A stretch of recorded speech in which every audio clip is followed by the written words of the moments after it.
the number of Igbos and Yorubas that are resident in northern Nigeria. Igbos alone has about 19 million people that are resident in the 19 northern states. Yorubas has about 17 million that are resident in northern states. Out of this 19 million Igbos, only about 4 million of them are on transit. When I say on transit, they go and come. But the other 15 million are permanently resident in northern Nigeria.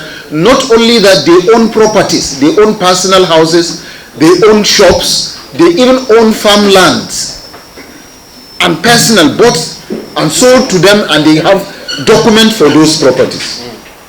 Same thing to the Yorubas. They own farmland, they own houses, they own shops in northern Nigeria. And our people from the north are almost like doing labor work for them. Yet we try as much as we can to protect their lives, we protect their properties, we never allow anything to happen to any of them. But at the slightest provocation, a southerner or an easterner is always eager, ready, and in a rush to destroy the life and property of a northerner. We've sung this before, we are repeating it again. We've said enough is enough. Though we are not troublesome and we are not willing to break the law, but we will no longer tolerate the destructions of lives and property of our people. We will no longer tolerate it. Again, the number of northerners that are resident in the entire south, southwest, and southeast is just about 6 million. And of these 6 million, 2 million of them are what we call the Enchiranis. They go after rainy season, during the dry season, they go to the south, southwest, and southeast to do some minor jobs.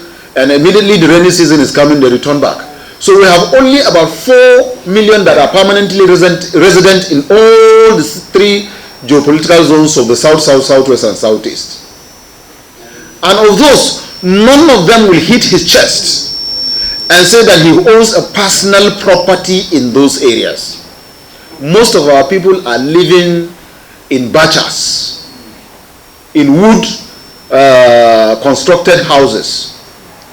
They live in motor parks, most of these houses, and under the bridges.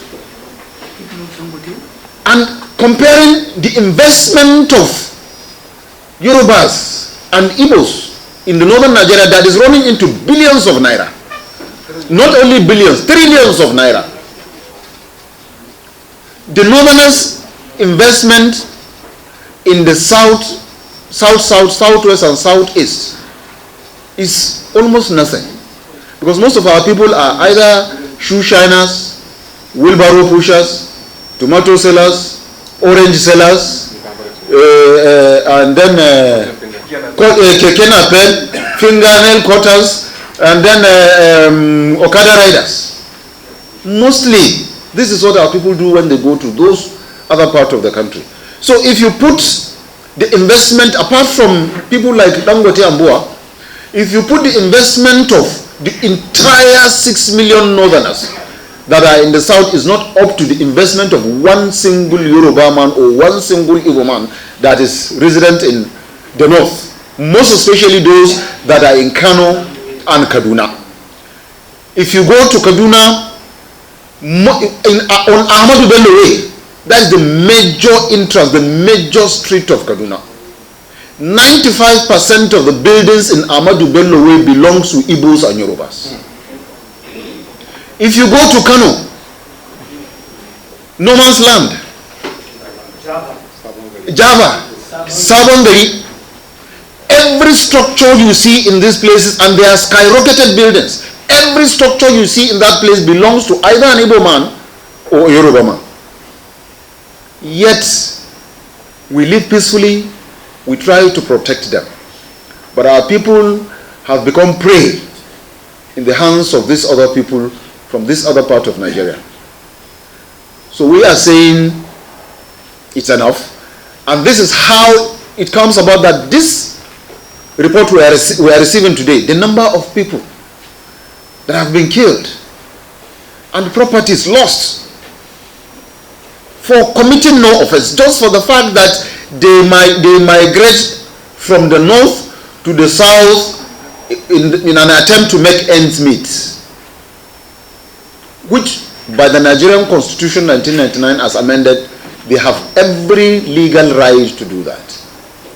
But this is what is going on. So we've complained to the federal government and all authorities concerned of these killings, including the United Nations, the British Parliament, the American Parliament, and any other organization that is internationally recognized, that we've cried to them that this is what is going on. We do not want to take laws into our hands, but our people have been killed and we need compensation. We asked for 47 billion naira.